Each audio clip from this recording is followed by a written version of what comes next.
우리가 알듯이 이제 요나가 사흘 밤낮을 물고기 뱃속에 있다가 기적적으로 토해져서 니느웨에 떨어졌습니다.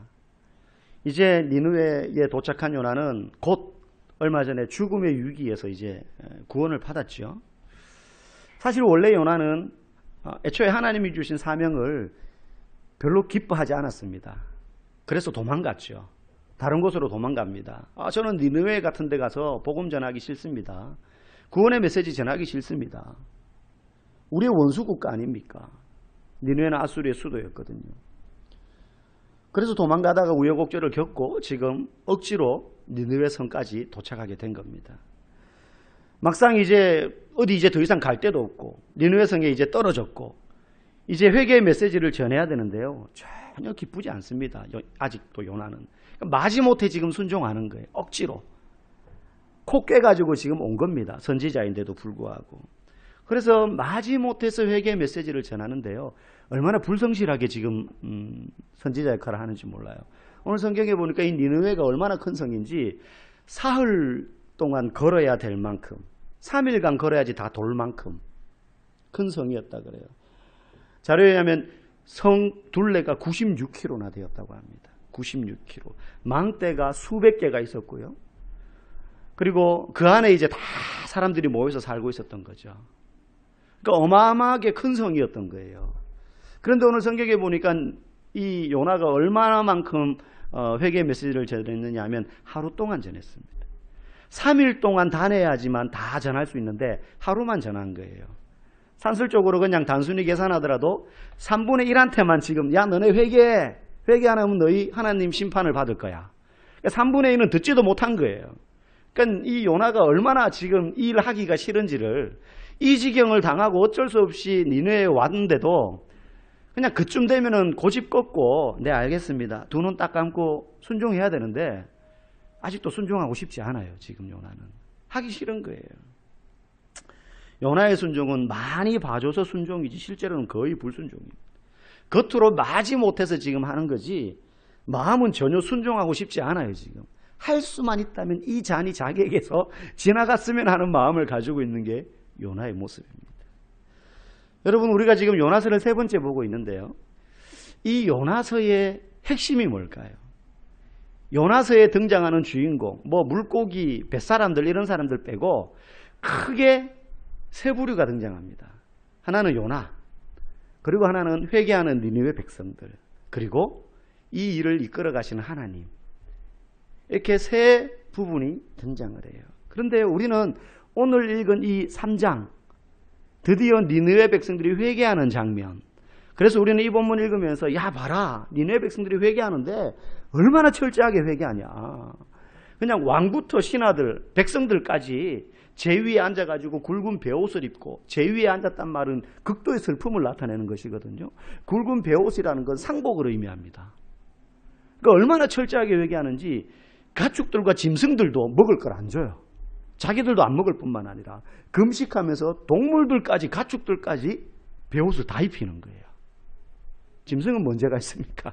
짐승들한테도 먹을 거 안 주는 거예요. 지금. 너네도 금식해. 혹시 우리가 이렇게 하면 하나님이 심판을 돌이키실 줄 누가 알겠냐? 이스라엘 백성도 성경을 통틀어서 이렇게 철저하게 회개하는 모습을 잘 찾아보기 힘들었던 것 같아요. 그래서 이렇게 회개해야 됩니다. 라는 이야기를 우리가 많이 들었습니다. 그런데 사실은요. 오늘 이 요나서 전체를 관통하는 핵심 내용은 니느웨 백성들의 회개가 아니라 하나님 아버지의 마음이 어떤지를 보여주는 것이 이 요나서의 핵심입니다. 요나서가 총 4장인데 그중에 3장이 오늘 니느웨 백성들이 회개하는 장면이고요. 나머지 1장, 2장, 4장은 전부 다 오늘 3장 속에서도 사실은 요나의 불순종으로 인해서 일어난 하나님의 일하심의 증거들이고 마지막 4장도 보면 하나님이 니느웨 백성들이 회개한 다음에 어떻게 됐고 이 사람들 얼마나 소중하냐 이 얘기도 잠깐 하시지만 사실은 그 얘기를 통해서 요나에게 깨닫게 하시고자 하시는 뭔가가 있음을 우리에게 보여줘요. 그래서 이 요나서는 니느웨 사람들의 회개에 초점이 맞춰져 있는 게 아니라 이러한 과정을 겪으면서 요나에게 하시는 하나님의 일하심을 통해서 보여주는, 가르쳐주는 다른 무언가, 이게 핵심이라는 거예요. 그게 뭔지를 오늘 본문을 통해서 보자는 겁니다. 크게 두 가지 장면이 지금 대립됩니다. 하나는 선지자임에도 불구하고 불순종하는 요나, 한쪽은 멸망받아 마땅할 악한 니느웨 백성들인데도 회개하는 사람들. 너무나 어울리지 않는 두 부류의 존재가 지금 충돌하고 있어요. 이 두 부류의 존재를 딱 대비하면서 하나님은 이 둘을 향하여 지금 뭘 말씀하시는가 하는 거죠. 요나는 마땅히 신뢰받아야 하는 선지자입니다. 요나는 북이스라엘의 선지자로서 수십 년 동안 사역을 했습니다. 그동안. 우리는 오늘 요나서 하나만 보지만 수십 년 요나는 선지자의 사명을 감당했던 사람이에요. 그럼에도 불구하고 오늘 이 장면에서 요나는 불순종하고 도망갔고요. 하나님은 더 끈질긴 고집을 가지고 포기하지 않고 은혜를 베푸셔서 결국은 요나로 하여금 니느웨에 갖다 놓고 애초에 주셨던 그 사명을 감당하게 하십니다. 니느웨 백성들은 어떻습니까? 이 사람들은 당연히 불순종해야 될 사람들이에요. 요나는 당연히 순종해야 되는 사람인데 불순종했고, 니느웨 백성들은 당연히 불순종해서 그들의 악한 행실로 말미암아 심판받아 마땅한 사람들인데 회개하고 심판을 면했습니다. 한쪽은 당연히 순종해야 되는데 불순종했고, 한쪽은 당연히 불순종하고 심판받아야 되는데 회개했어요. 여러분, 이쯤 되면 신약의 한 장면이 떠올라야 됩니다. 저는 이 본문을 준비하면서 누가복음 15장의 장면이 팍 떠올랐어요. 누가복음 15장에 보면 잃어버린 어떤 대상에 대한 세 가지 비유가 나오는데 그 중에 하나가 잃어버린 아들을 되찾은 이야기가 나옵니다. 양을 잃어버렸다 찾은 이야기, 동전 드라크마를 잃어버렸다 찾은 이야기, 그리고 집 나간 탕자, 우리가 소위 말하는 탕자의 이야기. 그 사건이 나오지요. 거기 보면 두 아들이 나옵니다. 이 두 아들의 모습이 오늘 요나와 니느웨 백성들의 모습 속에서 그대로 조명이 됩니다. 집 나간 아들은 어떻습니까? 둘째 아들은 애초부터 이거는 싹퉁머리가 그냥 노란 놈이에요. 아버지가 두 눈 시퍼렇게 뜨고 살아있는데 어차피 아버지 죽으면 아들은 둘밖에 없고 형하고 나밖에 없는데 재산 다 나눠줄 거니까 나한테 미리 주세요. 요즘 시대도 이런 아들이 있으면 저거는 완전히 호로자식 뭐 이런 욕 먹어서 마땅한 요구예요. 명예와 수치가 목숨보다 중요했던 그 당시 문화 속에서 이런 요구를 하는 아들은 사실은 현실 속에서 존재하기 거의 불가능한 아들이에요. 예수님이 비유를 드는 거죠. 이런 아들이 있다고 치자. 아마 그 예수님의 비유를 듣던 사람들은 소스라치게 놀랐을 겁니다. 아무리 비유지만 어떻게 이런 놈이 있을 수가 있나 이거죠. 그 둘째 아들은 아버지 명령을 거역하고 자기 마음대로 살고 싶어서 세상으로 나갔습니다. 그리고 그렇게 살았어요. 하고 싶은 거 다 하면서 살았어요. 돈 쓰고 여자 끼고 마시고 놀고 즐기고 육체의 쾌락을 탐닉하고 그러면서 인생을 허비했습니다. 그리고는 나중에 다 탕진하고 나니까 사람들 돈 있을 때 옆에서 당신 최고야 하던 사람들이 다 떠나가고 나니 거지가 됩니다.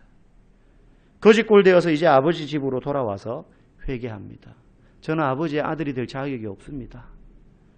받아만 주신다면 종으로라도 있게 해주시면 감사하겠습니다. 이제 그렇게 하고 돌아오게 되죠. 반면에 그때까지 계속 아버지 곁에 있던 그 큰아들이 어떻게 합니까? 그 돌아온 자기 동생을 대하는 아버지의 태도, 무슨 소리냐? 너는 죽었다가 살아 돌아온 내 아들 아니냐? 여전히 너는 내 아들이다. 그러면서 아들의 지위를 회복시켜줍니다. 옷을 입혀줍니다.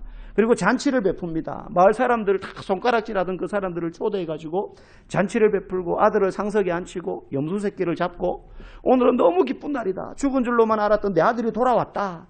이러면서 막 축하연을 베풀어요. 그 모습을 지켜보던 큰아들이 열받았습니다. 아버지, 저놈이 뭐가 예뻐서 아버지 재산 미리 다 땡겨가지고 나가서 다 탕진해가지고 허랑방탕하게 살다가 돌아온 저놈이 뭐가 이쁘다고 저렇게 극진히 대접합니까? 나는 이때까지 단 한 번도 아버지 말씀 어기지 않고 아버지 곁에서 열심히 일을 했는데도 한 번도 내게 이렇게 염소 새끼, 무슨 염소 새끼는 고사하고 이렇게 잔치 한번 베풀어 준 적 없으면서 어떻게 저놈의 몹쓸 동생놈한테는 이렇게 잘 대접해 줍니까? 이렇게 큰아들이 아버지한테 막 하소연합니다. 이게 이제 큰아들의 본심이었어요, 사실은. 그동안 누르고 살았던 것이죠. 성경은 고발합니다. 이 집 나간 탕자와 이 집에 있던 큰아들, 사실은 둘 다 탕자라는 거예요. 하나는 나갔다가 돌아온 탕자고 하나는 집 안에 있는 탕자입니다. 오히려 어떤 면에서는 이 큰아들은 아버지 곁에 있었으면서도 그 집 나가서 허랑방탕하게 아버지를 배신하고 살았던 그 아들조차도 돌아오기를 기다리고 계셨던 아버지의 그 사랑의 마음을 알지 못하는 큰아들, 이 큰아들도 어떤 의미에서는 탕자예요. 옆에 있으면서도 아버지가 어떤 분인지 모르는 거예요. 그러면서 서운한 마음을 가지는 거죠. 오늘 이 큰아들과 이 작은아들의 모습이 오늘 요나서에 그대로 등장합니다. 요나는 마치 큰아들과 같습니다. 하나님이 야 너 요나야 니느웨에 가서 회개 메시지를 선포해라. 내가 그들이 회개한다면 심판을 면할 기회를 주겠다. 요나가 대뜸 이런 마음이 듭니다. 아니 하나님, 저런 놈들에게 왜 살려줄 기회를 줍니까? 저놈들은 이스라엘의 원수입니다. 저것들 싸그리 하나님이 심판해가지고 정말로 아침 안개가 사라지듯이 저것들 다 쓸어버려가지고 멸망시켜도 시원찮을 판에 왜 저들에게 회개할 기회를 주며 왜 내가 그들에게 가서 회개하라고 메시지를 전해야 됩니까? 저것들은 죽어서 마땅한 놈들입니다. 아버지, 저놈은 아버지 재산 가로채가지고 나가서 허랑방탕하게 살다가 돌아온 놈입니다. 왜 저놈을 받아줍니까? 저놈은 천벌받아 마땅한 놈이에요. 집에 있는 큰아들의 마음이 요나의 마음과 똑같았습니다. 그런데 누가복음 15장에 등장하는 그 아버지는 집에 있는 큰아들이나 집을 나간 둘째 아들이나 여전히 그 아버지에게는 똑같은 아들이에요. 형이 볼 때는 저 동생놈은 싹퉁머리 없는 놈이지만 아버지가 볼 때는 그렇지 않아요. 자신의 잘못을 뉘우치고 돌아오기만 한다면 아버지는 언제든지 자식을 포용하고 받아줄 준비가 되어 있는 분이라는 거예요. 그게 하나님 아버지의 마음입니다. 오늘 이 요나는 누구보다도 하나님의 마음과 뜻을 잘 알았어야 될 선지자임에도 불구하고 회개하고 돌아오는 백성들이라면 이스라엘 사람들뿐만 아니라 그 누구라도 하나님이 용서하시고 용납하시고 받아주시는 분이시라는 사실을 선지자임에도 불구하고 모르고 있었습니다. 그저 저놈들은 우리 원수놈들이에요. 망해야 돼요. 왜 내가 그들에게 가서 회개의 메시지를 전해야 됩니까? 그런 태도를 가졌던 사람이 요나였습니다. 하나님에게는 누구는 망해도 되고 누구는 망하면 안 되는 사람은 없습니다. 누구라도 하나님 앞에 나와서 회개하고 돌아오기를 기다리시는 자비로우신 아버지가 바로 하나님이시기 때문이에요. 여러분, 우리 주변에 저 인간은 진짜 예수 안 믿는 게 오히려 나을 것 같아. 저건 안 돼. 저거는 구제불능이야. 혹시 그런 사람 없습니까? 우리 눈에는 그렇게 보일지 몰라도요. 그 마음을 품는 그 순간 우리는 어쩌면 요나와 같고 집안에 있는 탕자와 같은 사람이 될 수 있습니다. 하나님에게는 그런 사람 없습니다. 하나님께서는 이 요나의 불순종의 모습과 회개하는 니느웨 백성들을 보여주면서 사실은 이 요나의 시대 때 마지막을 향해 가는 그 북이스라엘이 사실은 정말로 이 니느웨 사람들이 하는 것과 같은 회개가 필요하다. 이걸 보여주고 있습니다. 정말로 회개해야 될 사람들은 니느웨 사람들이 아니고 너희들이라는 거예요. 결국 그들은 회개하지 않아서 아수르에게 멸망당해서 왕은 눈이 뽑히고 쇠사슬에 묶여서 끌려갑니다. 진짜 회개해야 될 사람들은 이스라엘 백성들이라는 사실을 요나 선지자들을 통해서 니느웨 사람들이 회개하는 모습을 보여주면서 깨닫게 하시는 거예요. 여러분, 우리도 하나님의 자녀로 이 세상을 살아갈 때에 범죄할 수 있습니다. 때로는 알게 모르게 불순종할 때 있습니다. 그럼에도 불구하고 우리가 잊지 말아야 될 것은 여전히 우리를 사랑하시고 기다리시는 하나님 아버지입니다. 그 긍휼하심을 잊지 말아야 합니다.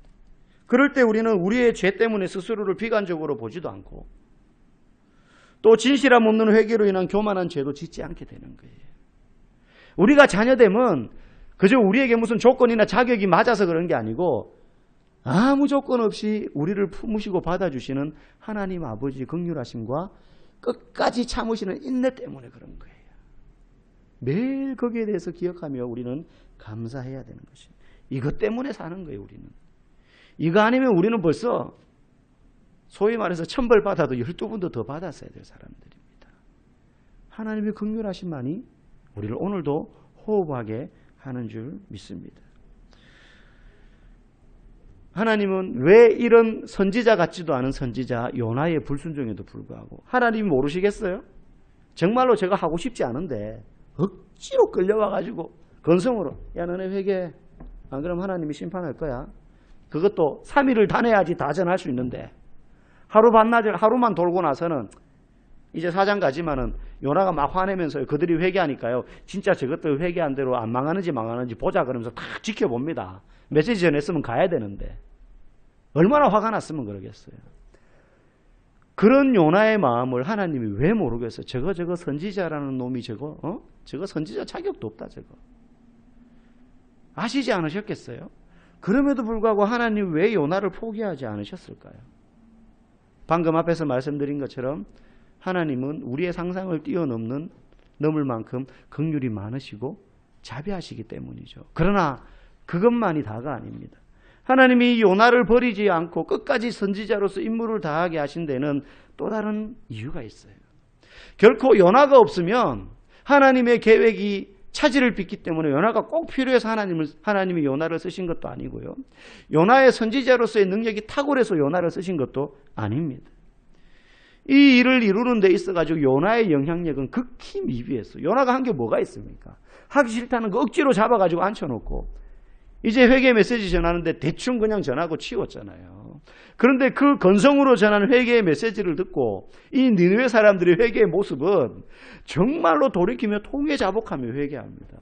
막 울면서 간절한 마음으로 회개의 메시지를 전한 것도 아니고 하려면 하고 말라면 말아 이런 마음으로 했는데도 그 소리를 들은 이 니느웨 사람들이 통곡하면서 회개하는 거예요.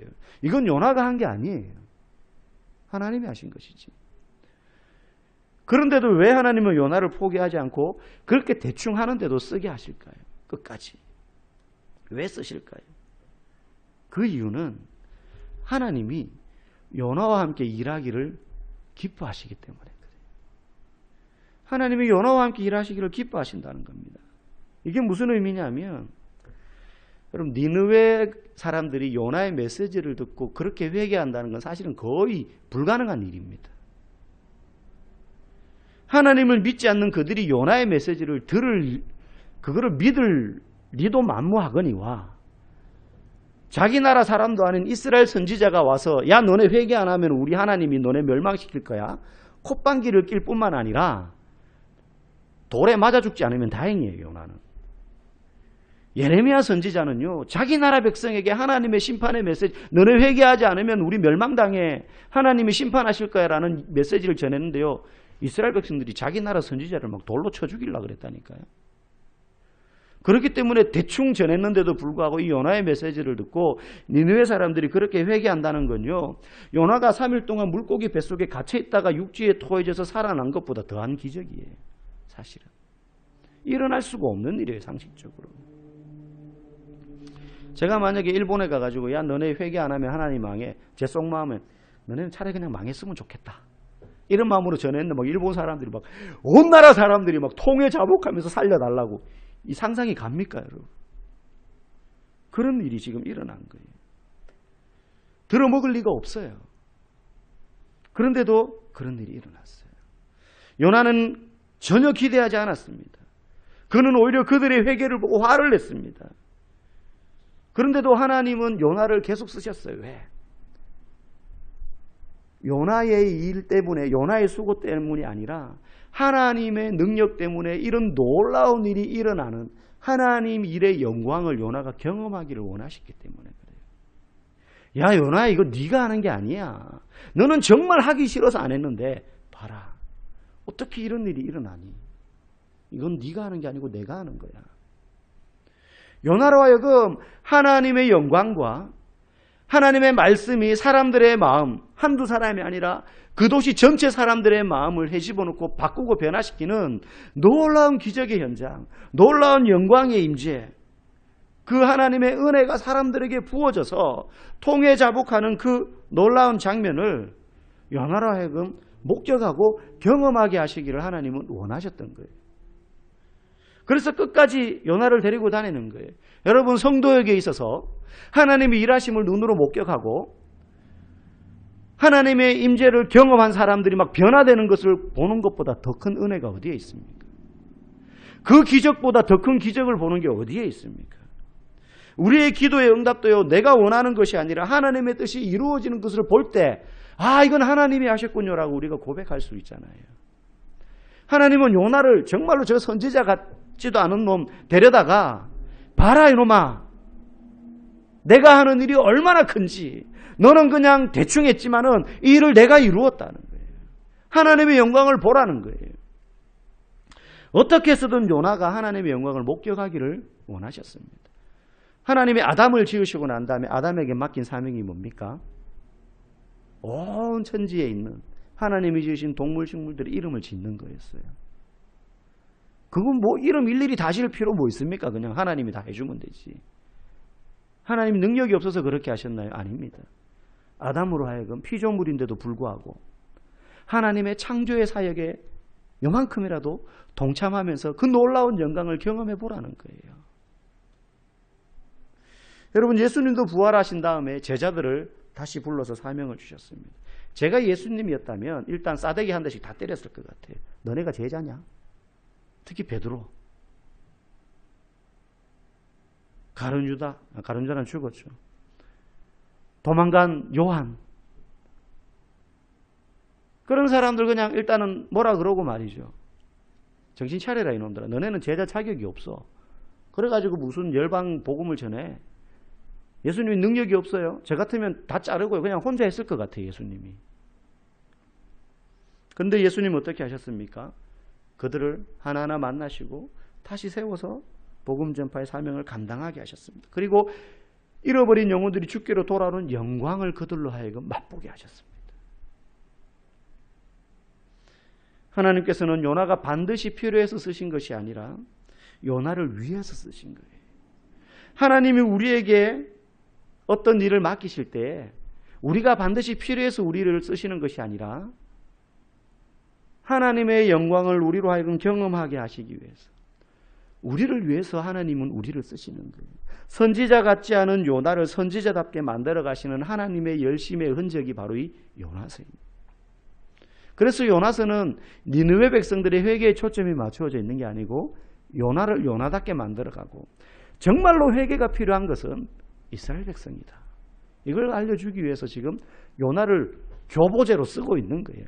그래서 물에 집어넣었다가 꺼냈다가 박능골 씌웠다가 말려 죽이려고 했다가 정신 차려라 이놈아. 지금 너네 백성이 저렇게 해야 돼.